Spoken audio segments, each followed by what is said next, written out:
ஹரே கிருஷ்ணா. ஜெய் ஜெய் ராதே ஷா.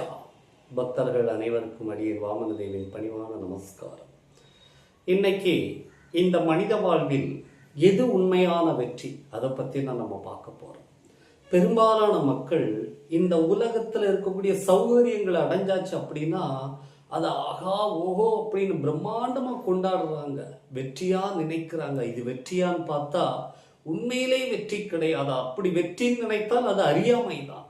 ஏன்னா இன்னைக்கு மகிழ்ச்சியை தரக்கூடிய விஷயம் நாளைக்கு துன்பமா மாறுது. இன்னைக்கு பாராட்டப்படக்கூடிய விஷயம் நாளைக்கு விமர்சனமா மாறுது. இன்னைக்கு நமக்கு மதிப்பை தரக்கூடிய விஷயம் நாளைக்கு அவமதிப்பை வந்து கொடுக்குது. அப்ப இது உண்மையிலே வெற்றியா? இல்லவே இல்லை. அப்பும் இந்த மனித வாழ்வின் உண்மையான வெற்றி என்ன அப்படின்னா, யாருடைய மனம் பகவான் மீதும் அவருடைய சேவையின் மீதும் லகித்து ஈடுபட்டு இருக்கிறதோ அதுதான் இந்த மனித வாழ்வின் உண்மையான வெற்றி. இந்த கலியுகத்துல இந்த வெற்றியை அடைவதற்கு மிக எளிமையான ஒரு வழி பகவானுடைய நாமமான ஹரே கிருஷ்ண கிருஷ்ண கிருஷ்ண ஹரே ஹரே, ஹரே ராம ராம ராம ஹரே ஹரே. இதை உச்சரிப்பதை தவிர வேறு வழி இல்லை. ஹரே கிருஷ்ணா.